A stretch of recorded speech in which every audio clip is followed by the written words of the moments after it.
Hello everyone, welcome to my channel. ఇప్పుడు మీరు చూస్తున్నది సాఫ్ట్గా వచ్చిన రసగుల్లా అండి. ఈ రసగుల్లా ఎలా చేయాలో మనం చూసేద్దాం పదండి. చాలా అంటే చాలా ఈజీ ప్రాసెస్లో చేద్దాము పదండి. చూడ్డానికి టెంప్టింగ్గా ఉన్నాయండి మన రసగుల్లాలు. టేస్ట్ కూడా అంతే బాగున్నాయండి, అంతే సాఫ్ట్గా ఉన్నాయండి. ముందు మనము ఫ్యాటీ మిల్క్ తీసుకొనేసి దాంట్లో కొద్దిగా వెనిగర్ అయినా నిమ్మకాయ అయినా వేసుకొని ఇలా చేసేసుకోవాలి. ఒక 5 మినిట్స్లో మనకు పాలు విరిగిపోతాయి. దాన్ని ఒక క్లాత్లోకి వేసుకొని వాటర్ అంతా అయిపోయేదాకా పెట్టేసి ఇలా ప్లేట్లోకి తీసేసుకోవాలండి. ప్లేట్లోకి తీసుకొని మన అరచేతితోని బాగా దాన్ని కలుపుతూ ఉండాలండి. అప్పుడే మనకు రసగుల్లా అనేది సాఫ్ట్గా వస్తుంది. చూడండి, ఇలా ముద్దలా అయ్యాక మనకి ఏ సైజు కావాలో ఆ సైజులో మనం చిన్న చిన్న ఉండలుగా చేసుకొని పక్కన పెట్టుకోవాలి.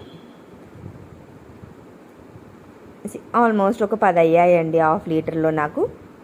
మీరు ఎంత తీసుకుంటే అంత క్వాంటిటీ, ఎంత సైజ్ తీసుకుంటే అలా మనకి ఇంక్రీజ్ అవుతూ ఉంటాయి. సో ఇంకొక బౌల్లో నేను 1 కప్ షుగర్ వేసుకొని కొద్దిగా వాటర్ వేసుకున్నానండి. బట్ వాటర్ బాగా మసిలిపోయాక నేను రెడీ చేసి పెట్టుకున్న రసగుల్లా బాల్స్ని వేసుకున్నాను. వేసుకొని ఒక 10 మినిట్స్ బాగా మరిగించేసుకోవాలండి. 5 to 10 మినిట్స్లో మనకు తెలిసిపోతుంది ఆ రసగుల్లా అనేది మనం చేసిన సైజ్కి డబుల్ అవుతుంది. చాలా టేస్టీ, చూడడానికి ఎంత అయిందో, ఎంత సాఫ్ట్గా ఉందో చూడండి మీరే. చాలా సాఫ్ట్గా వచ్చింది. కావాల్సిన వాళ్ళు ఈ రెసిపీని ట్రై చేయండి. ట్రై చేసి కమెంట్ సెక్షన్లో కమెంట్ చేయండి. అండ్ ఇన్స్టాలో కూడా మన SRS మగవా కలెక్షన్స్ 25 అన్న పేజీని ఫాలో చేయండి.